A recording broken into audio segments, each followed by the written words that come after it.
નમસ્કાર દર્શક મિત્રો, હું પ્રીતિ મહેતા આપનું સ્વાગત કરું છું ઝેડ પ્લસ ન્યૂઝમાં। દરેક ખબર પર રહેશે અમારી નજર। સૌથી મોટા સમાચાર અત્યારે હાલ આવી રહ્યા છે કે ભારતમાં ફરી એકવાર 47 એપ્લિકેશન પર પ્રતિબંધ લાદી દેવામાં આવ્યો છે। પ્રતિબંધમાં મોટા ભાગની જે એપ્લિકેશન છે તે ક્લોન કરેલી છે, બેન કરેલી જેટલી પણ એપ્લિકેશન છે તેની પર ડેટા ચોરીનો આરોપ લગાવવામાં આવ્યો છે। આ પહેલા પણ કેટલીક એપ્લિકેશન પર પ્રતિબંધ મૂકવામાં આવ્યો હતો અને જે એપ્લિકેશન હતી 59 એપ્લિકેશન હતી જેની પર પ્રતિબંધ લાગવામાં આવ્યો હતો। અત્યાર સુધીમાં કુલ 106 જે એપ્લિકેશન છે તેની પર પ્રતિબંધ લાગવામાં આવ્યો છે। સરકાર દ્વારા 275 એપ્લિકેશનની લિસ્ટ બનાવવામાં આવી છે કે જે એપ્લિકેશન અત્યારે હાલ રડારમાં છે કે જેમને બેન કરવાની વાત કરવામાં આવી રહી છે। અને આજ મુદ્દે ચર્ચા કરવા માટે મારી સાથે સ્ટુડિયોમાં જોડાઈ ગયા છે અમિત સિંહ કે જેઓ साइबर एक्सपर्ट છે। अमित जी, आपका स्टूडियो में स्वागत है। अमित जी, ये जो एप्लीकेशन है जिनको सरकार बैन कर रही है, सरकार को ये लगता है कि ये जो एप्लीकेशन है जिनके थ्रू वो लोग हमारी हिलचाल पे नजर रख रहे हैं, तो वो कितनी हद तक सेफ है, क्योंकि इन एप्लीकेशन पे डेटा चोरी का आरोप भी लगाया गया है।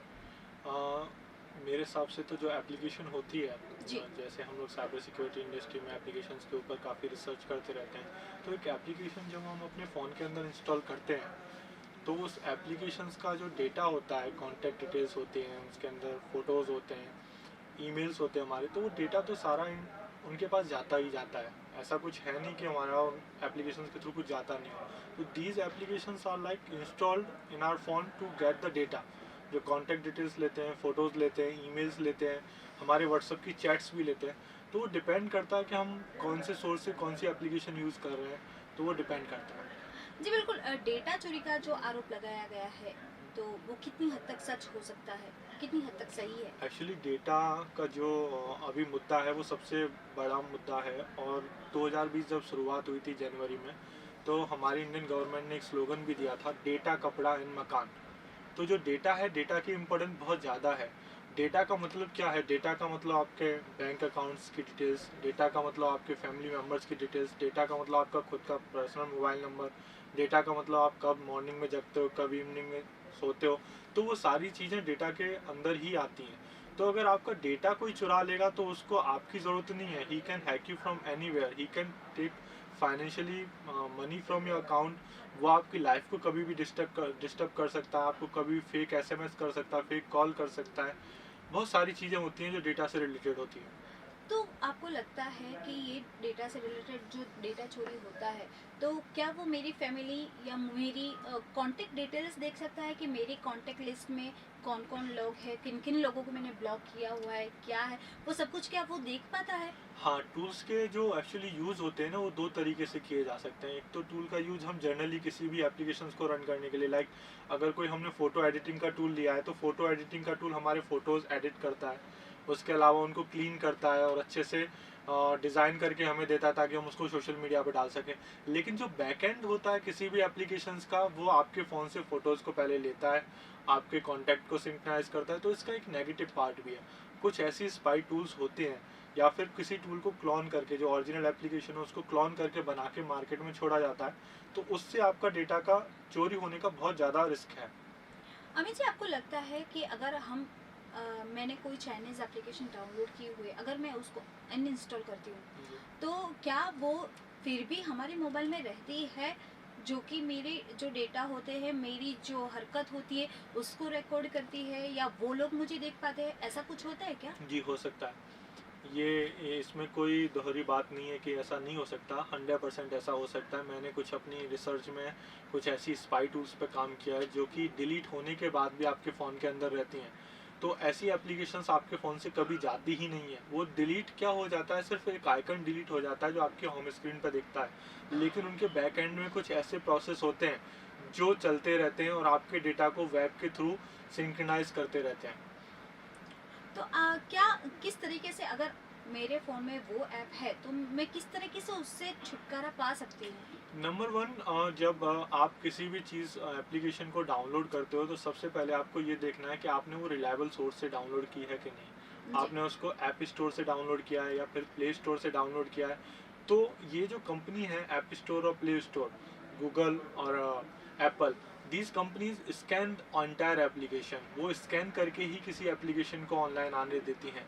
लेकिन उनसे भी कभी कभी गलती हो जाती है, कुछ एप्लीकेशन स्पाई टूल ऑनलाइन आ जाते हैं, लाइव आ जाते हैं। कुछ ऐसी एप्लीकेशंस होते हैं, लोग ना व्हाट्सएप पे भेजते हैं, एपी के फाइल भेजते हैं कि आप इसको डाल लो तो फिर आप चला सकते हो। उन एप्लीकेशंस के अंदर वायरस डाला जा सकता है, उन एप्लीकेशंस को क्लोन करके उनके साथ स्पाई टूल मिक्स किया जा सकता है। वो एप्लीकेशन अपना काम भी करती रहेंगी और उसके साथ साथ आपका डेटा भी भेजती रहेंगी।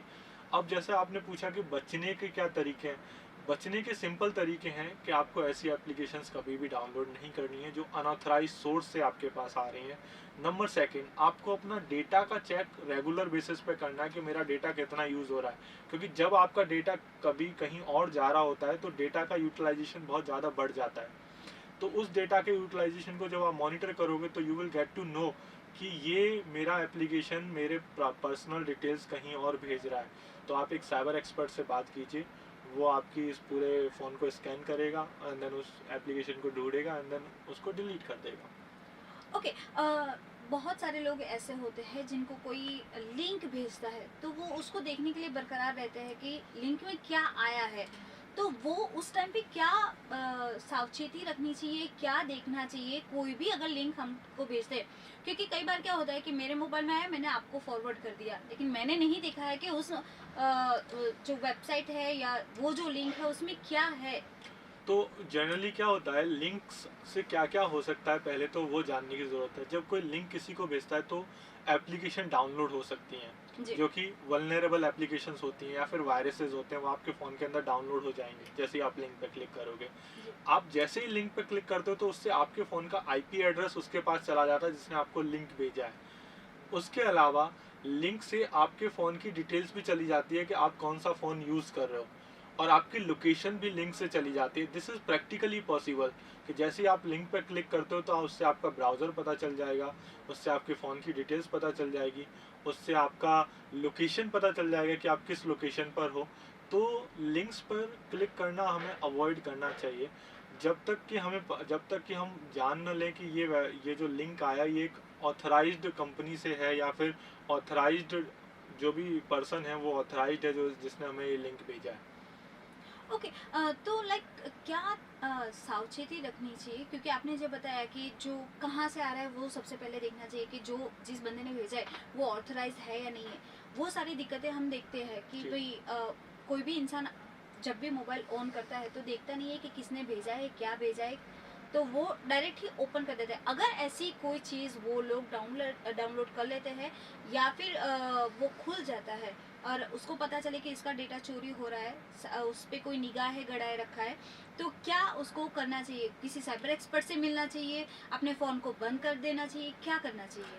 देखिए, फ़ोन को बंद करना इज़ नॉट सोल्यूशन, बिकॉज वो फिर जैसे ही आप फ़ोन को चालू करोगे, बिकॉज फ़ोन आज की डेट में हर किसी की नेसेसिटी बन चुका है। आपको कुछ भी करना होता है बिना आप फ़ोन के नहीं कर सकते वो सारी चीज़ें। आपको व्हाट्सअप देखना होता है, आपको ईमेल्स देखने होते हैं, आपको ट्रांजेक्शन्स करने होते हैं, सब आप वो सारी चीज़ें फ़ोन से ही कर पाते हैं। तो फ़ोन को बंद करना इज़ नॉट द सोल्यूशन। आपको सबसे पहले तो इन सब चीज़ों की एजुकेशन लेनी चाहिए, और वो आप एजुकेशन आपको एड ऑन लेनी चाहिए। बिकॉज कुछ लोग ऐसे होते हैं कि नहीं, मैं तो एक बिजनेसमैन हूँ, मैं ये एजुकेशन क्यों लूँ, मैं एक सीए हूँ, मुझे साइबर सिक्योरिटी की एजुकेशन नहीं। बिकॉज डिजिटल चीज़ें आपके आसपास घूमती हैं। अगर उन डिजिटल चीज़ों को से आपको बचना है और उन डिजिटल चीज़ों को आपको समझना है तो आपको डिजिटल नॉलेज लेना अनिवार्य है। और वो आप कैसे ले सकते हैं, वो आप किसी साइबर एक्सपर्ट के थ्रू ही ले सकते हैं। ओके।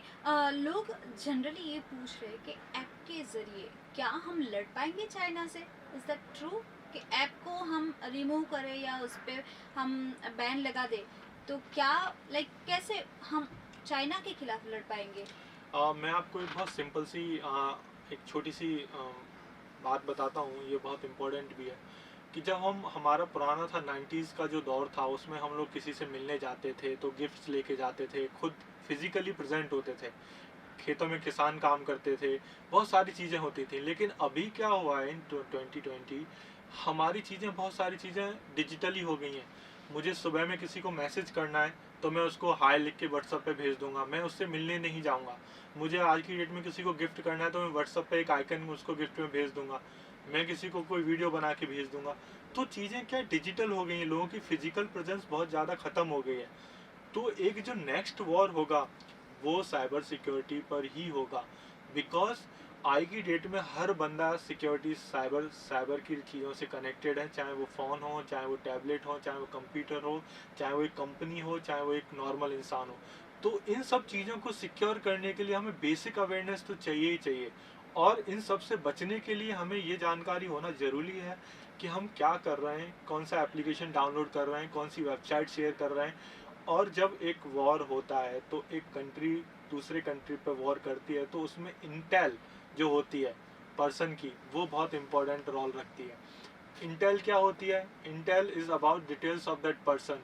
किसी के अकाउंट में इतना बैलेंस है, उतना निकाल लेंगे, किसी के अकाउंट में किसी के अकाउंट में ये सारी चीज़ें हैं, किसी के जो पॉजिटिव चीज़ें उनको नेगेटिव बनाना है। तो डिजिटल चीज़ों पे मॉब लिंचिंग और ये सारे केसेस बहुत ज़्यादा बढ़ चुके हैं। तो डिजिटल वॉर होना की जो संभावना है वो है, इसीलिए हमारे हर भारतीय नागरिक को ये प्रण लेना चाहिए कि कम से कम जो एक्स्ट्रा एप्लीकेशन है वो कम से कम यूज़ करें, और जितने एप्लीकेशन यूज़ करें वो ऑथराइज्ड वेबसाइट से करें।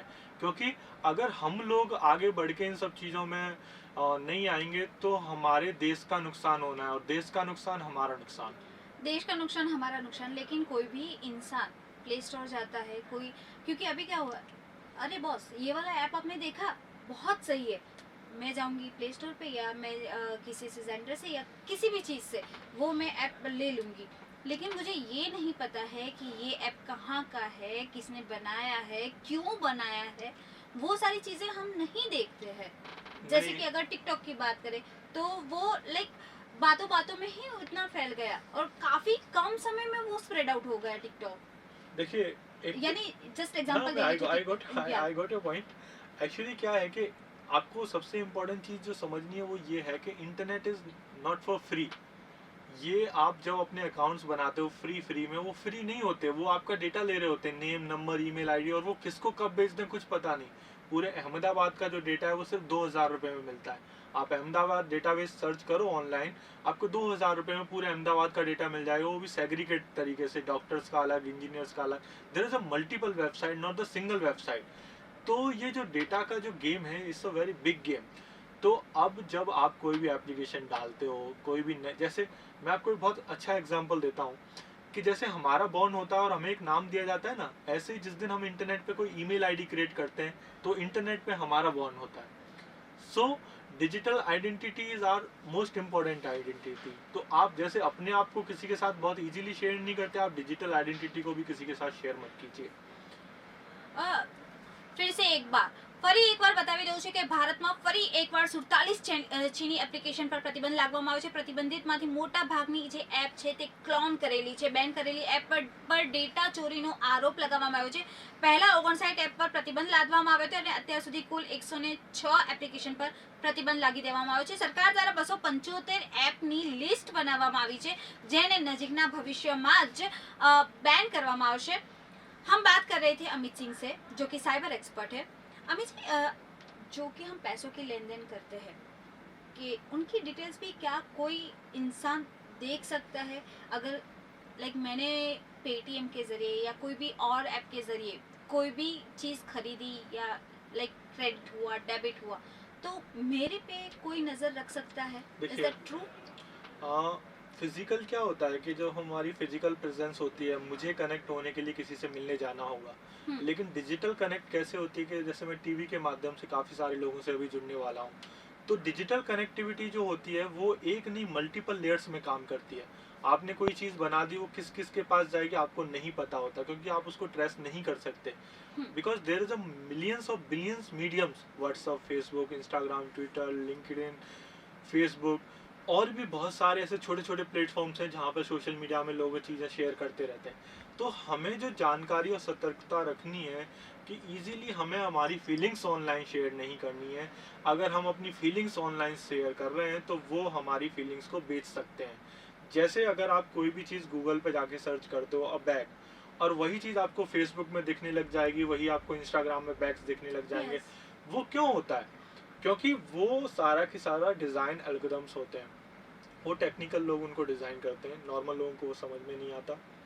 बट हमें उन सब चीज़ों से बचना होगा। हम कैसे बच सकते हैं? हमें अवेयरनेस लानी होगी। हर किसी को साइबर डॉक्टर की आज की डेट में ज़रूरत है। जैसे नॉर्मल इंसान को एक डॉक्टर की ज़रूरत होती है जब वो बीमार होता है, ऐसे ही हमारे डिजिटल गैजेट्स जब बीमार होते हैं तो उनको एक साइबर डॉक्टर की ज़रूरत है। ओके, तो कैसे बचा जा सकता है? अगर मैं गूगल में सर्च करती हूँ कोई भी एक थिंग्स, तो वही सारी चीज़ें मुझे फेसबुक, इंस्टा और सब जगह पे देखने को मिलती है। तो लाइक मैं अपने आप को सिक्योर कैसे कर सकती हूँ? क्योंकि जो मैं गूगल में सर्च कर रही हूँ वो मैं पर्सनल तरीके से करती हूँ, लेकिन फेसबुक में मेरे फ्रेंड्स भी होंगे। आप एड ब्लॉकर डाउनलोड करो, आप अपनी लोकेशन ऑफ करो। देयर इज अ मिलियंस वे जिनसे आप इन सब चीज़ों को बंद कर सकते हो। आप एड ब्लॉकर लगाओगे अपने फ़ोन के अंदर और वेबसाइट्स के अंदर, तो आपको एक भी ऐड नहीं आएगा किसी भी चीज़ का। आप अगर कोई जियो अपना लोकेशन ऑफ करके रखोगे तो आपको कोई लोकेशंस नहीं आएगा कि आप इस रेस्टोरेंट में पहले आए थे, नहीं आए थे, उस तरीके के आपको नहीं आएंगे। तो ये जो इन्फॉर्मेशन है, जो अवेयरनेस की प्रक्रिया है, वो 1 या 2 दिन में या फिर एक आधे घंटे के शो में हम नहीं कर सकते। बट लोगों को एक पर्टिकुलर इसकी क्लास लेनी चाहिए। 30 दिन के प्रोग्राम होते हैं, 20 दिन के प्रोग्राम्स होते हैं। वो प्रोग्राम ज्वाइन करने चाहिए जिसमें वो लोग पर्टिकुलरली समझ सकें कि हम अपने फाइनेंस को कैसे सिक्योर कर सकते हैं। बिकॉज इंटरनेट में क्या होता है कि आपने 20 साल तक मेहनत करके अपने अकाउंट में 10-20 लाख रुपए सेविंग्स किए, लेकिन एक अच्छा खासा हैकर आता है, उसको 5 सेकंड के अंदर वो सारा पैसा लेके चला जाता है और आपके पास कोई तरीका नहीं होता। बैंक विल से कि आपने ओटीपी दिया था, आपके फ़ोन के साथ कुछ छेड़छाड़ हुई है। तो हमें उन सब चीज़ों से बचने के लिए हमें डिजिटल एजुकेशन लेनी पड़ेगी और वही एक मात्र तरीका है जिससे हम अपने आप को बचा सकते हैं, अपने परिवार को बचा सकते हैं, अपने लोगों को बचा सकते हैं। जी बिल्कुल, अपने लोगों को जा सकते हैं। जिस तरीके से अभी वर्चुअल वर्ल्ड हो गया है, लोग रियल में मिलना पसंद नहीं करते हैं, तो वो लोग वर्चुअल वर्ल्ड में ज़्यादा मिलते हैं। लोग अपनी फीलिंग्स भी ज़्यादातर वर्चुअल वर्ल्ड में ही शेयर करते हैं। कोई इसका लाभ उठा सकता है, क्योंकि लाइक अगर मैं सैड हूँ तो मैं अपना सैड इमोजी डालूंगी, मैं अपनी सैड फोटो डालूंगी। लाइक मैं खुश हूँ तो मैं अपनी खुश वाली फोटो डालूंगी। मैं क्या कर रही हूँ? अभी अच्छा, लोगों को क्या होगा जो भी। मैं आपको इसमें एक बहुत क्लियर विजन देता हूँ कि आप हम्म, सैड एक पर्सन की वजह से हुए, 2 पर्सन की वजह से हुए, 5 पर्सन की वजह से हुए, लेकिन जैसे ही आपने उसको फेसबुक पे डाला, व्हाट्सएप पे डाला, तो जितने आपके कांटेक्ट हैं वो सब देख रहे हैं दिस पर्सन इज सैड। या अगर उसमें किसी का माइंड वेवर किया और उसने आपके लिए कुछ नेगेटिव सोचा, तो वो आपके लिए कुछ भी प्लान कर सकता है। वो आपको अप्रोच कर सकता है, आपके पीछे जासूस भेज सकता है, या फिर आपसे मिलने के लिए कुछ ट्राई कर सकता है, या फिर किसी को आपके बारे में उल्टा सीधा बोल सकता है। क्यों? क्योंकि आप अपनी फीलिंग्स को शेयर कर रहे हो। बहुत सारे लोग होते हैं, जैसे आज घर से निकले और उन्होंने डाल दिया I am flying to London. या तो उनका नौकर, चलो ठीक है, नौकर को तो पता होता है, उनके पास वाले का जो नौकर है जो काम करता है, उस नौकर को भी पता चल जाता है, अरे साहब तो लंदन जा रहे हैं, जी। आज घर में चोरी कर सकते हैं, आज तो घर में कोई नहीं है। हम्म। सो ऐसे इंसिडेंट कब होते हैं? जब हम अपनी रियल लाइफ को ऑनलाइन शेयर करना चालू कर देते हैं। तो हमें जितनी भी चीज़ें शेयर करनी है, we have to make sure कि हम उनको सोच समझ के शेयर करें। इंटरनेट पर हर चीज़ शेयर करना ज़रूरी नहीं होता। ये मैं आपसे फिर रिपीट कर रहा हूँ कि हर आपकी फीलिंग्स, आपके थॉट्स, आपके वाक्य, आप जो भी सोचते हो समाज के बारे में, हर चीज़ को इंटरनेट पे लाना ज़रूरी नहीं होता। तो हमारे प्राइवेट फोटोज और वीडियो जो भी है ऐप पे, तो क्या उनको इन ऐप के जरिए देखा जा सकता है? यानी कोई अदर वर्ल्ड में या अदर देश में, अदर कंट्री में होगा, तो क्या वो देख देखिए, पाएगा? इंटरनेट पूरी दुनिया में कनेक्टेड है, नॉट इन दुनिया ओनली। अगर आप चांद पे भी जाते हो तो वहाँ पे भी आपको इंटरनेट चाहिए होता है सैटेलाइट के थ्रू कनेक्टिविटी पाने के लिए। अगर किसी ने आपके फ़ोन के अंदर स्पाई टूल डाल दिया, तो उसको आपके घर में बैठने की ज़रूरत नहीं है, आपको आपके सिटी में बैठने की ज़रूरत नहीं है। वो लंदन में बैठ के, अमेरिका में बैठ के, कहीं पे भी बैठ के आपको मॉनिटर कर सकता है, आपको किसी भी कैमरे से देख सकता है, आपके साथ कोई भी आप जो फ़ोटो अपलोड कर रहे हो उनको देख सकता है। ऐसा ही ये स्पाई एप्लीकेशंस काम करते हैं। ओके, स्पाई एप्लीकेशन की बात की, तो कोई ऐप ऐसे भी होते हैं जो कि लाइक हमारी कॉल देखते भी है, सुनते भी है, कई बार हम वीडियो कॉल भी करते हैं।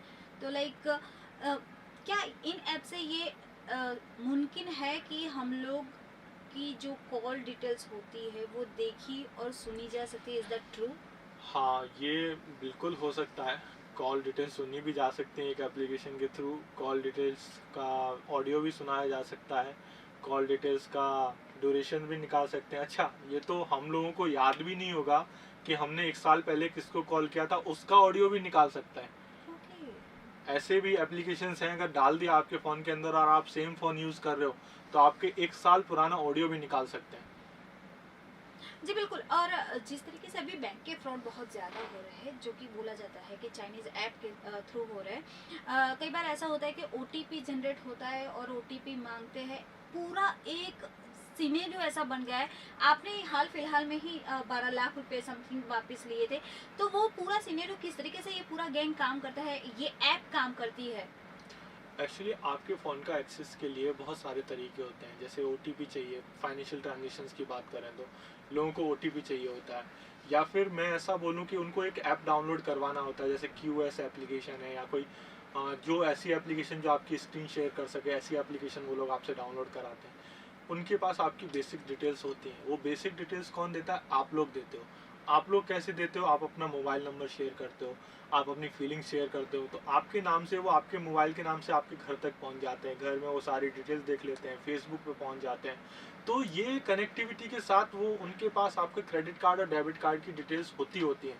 तब फिर वो आपको कॉल करते हैं, hello sir, I am speaking from this bank, आपका क्रेडिट कार्ड ब्लॉक कर दिया गया है, आप मुझे अपना ओटीपी देंगे तो मैं इस क्रेडिट कार्ड को एक्टिव करके दूंगा। तब जाके वो फ्रॉड एक प्लान होता है। तब बोलते हैं कि नहीं नहीं, मैं ओटीपी नहीं दूंगा, तुम कुछ और कर लो। चलो ठीक है सर, आप ओटीपी मत दो, मैं आपको बैंक की एप्लीकेशन भेज रहा हूँ, वही डाउनलोड करो। वो लोग फेक बैंक की एप्लीकेशन आपको भेज देते हैं। हमारे पास जो अभी 35 परिवार थे जिन लोगों के हमने पैसे रिकवर किए, उनके साथ सेम तरीके से फ्रॉड किए गए। सबके पैसे ऐसे लेके गए। That is hard earn money by you people. जो आप कई साल लगा के पैसे कमाते हो, वो पैसे वो 5 सेकंड में लेके चले जाते हैं। क्यों? क्योंकि डिजिटल नॉलेज की कमी है हमारे अंदर। हमें अपने बच्चों को पढ़ाना पड़ेगा, खुद को पढ़ाना पड़ेगा। आप ये मत सोचो कि आप बुजुर्ग हो, आप ये मत सोचो कि आप बच्चे हो, आपको नहीं जरूरत है। आपको सीखना पड़ेगा, क्योंकि फ्रॉड इंसिडेंट कभी भी किसी के साथ कहीं भी हो सकते हैं। उस इंसान के सामने लड़ा जा सकता है जो कि बोलता है कि हाँ मैं दुश्मन हूँ, लेकिन ये साइबर का दुश्मन है। लाइक आपके सामने आपके मुंह पे नहीं लड़ेगा, ये आपके फोन के थ्रू या लैपटॉप के थ्रू आपके सामने। तो ये कितना खतरनाक होता है। This is too much dangerous. Cyber security के अंदर जितनी भी चीज़ें होती हैं, इट्स टू मच डेंजरस। कुछ ऐसी वेबसाइट्स भी हैं डार्क वेब के अंदर जिनके थ्रू ड्रग्स आते हैं। कुछ ऐसी वेबसाइट्स में जिनके थ्रू गलत तरीके से काम किया जाता है। तो साइबर जो हम लोग देखते हैं websites application, this is only 3%। 97% जो डार्क वेब है वो इसके अंदर है। उसमें जो रिसर्च होती है, उसमें बहुत सारे रिसर्चर लगे होते हैं, वो बहुत सारी रिसर्च अलग अलग तरीके की कर रहे होते हैं। लेकिन अभी हमारे जो समाज को सबसे इम्पोर्टेंट ज़रूरत है वो ये है कि हमें अवेयरनेस पे काम करना चाहिए। अवेयरनेस हम टीवी शोज़ करके कर सकते हैं, अपने बच्चों को पढ़ा के कर सकते हैं, ऑनलाइन एक्सपर्ट से बात करके कर सकते हैं। आप प्लान्स ले सकते हैं कि आप अपने फैमिली को कैसे सिक्योर करें। आप अपनी बैंक के जो क्रेडिट कार्ड है उनकी मिनिमम लिमिट रख सकते हैं। अगर आपके साथ फ्रॉड हो तो आपके साथ कम से कम फ्रॉड हो। उस तरीके की काफ़ी चीज़ें आप कर सकते हैं। अमित जी, चाइना दो जगह पे हमसे लड़ रहा है। एक तो है जमीनी तौर पे और दूसरा है साइबर वॉर के थ्रू। साइबर वॉर का जो आरोप उन पे लग रहा है कि नेक्स्ट वो साइबर वॉर ही करेंगे, वो कितने हद तक सही है? सी उन लोगों ने देखिए, जमीनी लड़ाई तो शुरू कर दी है। China is a very well developed country. Okay, वहाँ पे जो प्रोडक्शंस होते हैं वो बहुत हाई होते हैं, इंडिया से बहुत ओके। ज़्यादा हाई लेवल पे होते हैं। और वहाँ की जो लैंग्वेज है, चाइनीज़ लैंग्वेज, वो भी एक डिफरेंट लैंग्वेज है। उसको समझना थोड़ा टिपिकल होता है। उनके लिए इंग्लिश भी थोड़ा समझना टिपिकल होता है। जो साइबर वॉर होता है उसमें लैंग्वेज का बहुत बड़ा रोल होता है। हम्म। अगर मुझे कोई बोले कि अमित जी आप चाइनीज़ बोल सकते हो, अगर मुझे कंप्यूटर दे के कोई बोले तो मैं हाँ, मैं चाइनीज़ बोल सकता हूँ। कैसे बोल सकता हूँ? कि मैं I can convert each and every language through the Google translator. तो सबसे इम्पोर्टेंट जो चीज़ है वो ये है कि हमें अगर अपने आप को बचाना है, क्योंकि they are very well equipped. हमारे पास भी आर्मी है, हमारे पास पुलिस है, they are well equipped. But जो हमारा जो सिस्टम है उसमें बहुत सारे ब्रीचेस हैं अभी। We need to work on them. We need to work on many platforms जहाँ पे हम बहुत सारी चीज़ें डेवलप कर सकते हैं, बहुत सारी चीज़ें अपने लोगों को दे सकते हैं, अपने लोगों को एजुकेशन दे सकते हैं, अवेयरनेस दे सकते हैं। अमित जी, जो व्यूअर्स आपको अभी देख रहे हैं उन लोगों को आप क्या मैसेज देना चाहोगे अबाउट दिस ऐप? कि ऐप में क्या उन लोगों को देखना चाहिए जब वो प्ले स्टोर से डाउनलोड करते हैं, या फिर अगर जो ऐप उनके मोबाइल में ऑलरेडी है या फिर डिलीट की हुई है, तो वो क्या कर सकते हैं? आप अपनी ज़िंदगी के साथ कोई भी एक्सपेरिमेंट मत कीजिए। आप जो एप्लीकेशंस आपके फ़ोन के साथ आती हैं या फिर जो ऑथराइज्ड एप्लीकेशन है उनको ही यूज़ कीजिए। अगर आप एप्लीकेशन करें, आप एक्सपेरिमेंट करेंगे कोई भी, तो आपको with in a few seconds आपके पैसे गायब हो सकते हैं आपके अकाउंट से। बिकॉज़ पैसे गायब he is like your entire money. और जब आपके पैसे चले जाएंगे तो आपको कई लोगों के सामने जाके हेल्प लेनी पड़ेगी और बहुत सारे कामों के लिए आप परेशान हो जाओगे, पैसों की वजह से आपकी फैमिली परेशान हो जाएगी। तो डिजिटल चीज़ों के साथ आप एक्सपेरिमेंट मत कीजिए। कोई भी एप्लीकेशन आप डाउनलोड करते हैं तो उसके रीड राइट्स, टर्म्स कंडीशंस पूरे अच्छे से पढ़िए कि ये application design by this company is in Ahmedabad, Delhi, Gurgaon, और ये कंपनी कितने साल से मार्केट में है, नहीं है। तो आप फ्रॉड से तभी बच सकते हैं जब आप उसकी पूरी इन्फॉर्मेशन लेके आगे बढ़ें। तो ओके, फ्रॉड से बच सकते हैं। अगर उनके साथ फ्रॉड हो गया तो फिर वो लोग क्या कर सकते हैं? अगर आपके साथ फ्रॉड हो जाता है, आप डरिए मत, बिल्कुल भी पैनिक मत कीजिए। आप cybercrime.gov.in पोर्टल पे जाके अपनी कंप्लेन रजिस्टर कीजिए। जो भी आप पे प्रूफ हैं वो सारे के सारे प्रूफ दीजिए।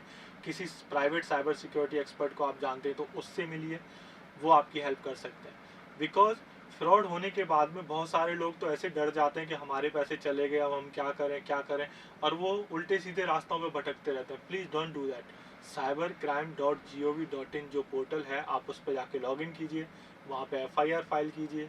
कुछ लोग लड़कियों के साथ हरेसमेंट के जो केस होते हैं या फिर ऑनलाइन उनको गाली गलौज दी जाती है, वो लड़कियां भी जाके वहाँ पर कंप्लेंट फाइल कर सकते हैं। बिकॉज वहाँ पे एक अलग सेक्शंस है वुमेन एंड चाइल्ड्स के लिए।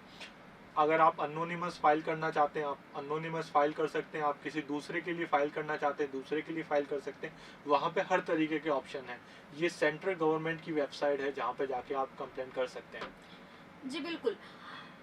आप हमारी જિંદગી कुछ ऐसी हो गई કે આપણે લોકો રિયલ વર્લ્ડની જગ્યાએ રિયલ વર્લ્ડમાં સૌથી વધારે જીવતા થઈ ગયા છે, એટલે કે વર્ચ્યુઅલ વર્લ્ડમાં સવારે ઉઠતાની સાથે ફેસબુક વોટ્સઅપથી આપણી શરૂઆત થતી હોય છે, પરંતુ આપણને એ ખબર નથી હોતી કે કઈ એપ્લિકેશન ચાઇનાની છે, કઈ એપ્લિકેશન કોરિયાની છે, કઈ એપ્લિકેશન ઇન્ડિયાની છે। તો આ બધા ટર્મ્સ એન્ડ કન્ડિશન જો આપ વાંચો તો જ આપણને ખબર પડશે કે કયા દેશની કઈ એપ્લિકેશન છે, ક્યાં સાયબર વોર ચાલી રહ્યું છે। અત્યારે હાલ ચાઇના જ્યારે જમીની દળ ઉપર આપણી સાથે લડી રહ્યું છે, ત્યારે સાયબર વોરમાં પણ તે બળી ચડીને આપણો સામનો કરી શકે છે। એવા સમયે જો આપ ફસાઈ ના જાઓ તેના માટેનો આ આખો ટોક શો કરવામાં આવ્યો હતો। ફરી એકવાર બતાવી દઉં છું કે ભારત સરકારે 47 એપ્લિકેશન પર પ્રતિબંધ લગાવી દીધો છે, બેન કરી દીધી છે। આ પહેલા તેમણે 59 એપ્લિકેશન પર પ્રતિબંધ લગાવવામાં આવ્યો હતો। કુલ 106 એપ્લિકેશન પર પ્રતિબંધ લગાવવામાં આવ્યો છે। બેન કરેલી એપ્લિકેશન પર ડેટા ચોરીનો આરોપ હતો। Thank you so much Amit ji, आपने दर्शक मित्रों को बहुत अच्छी जो माहिती थी वो मुहैया कराई। फरीथी મળીશું આ જ સમયે આ ચેનલ પર, ત્યાં સુધી રજા આપશો। નમસ્કાર।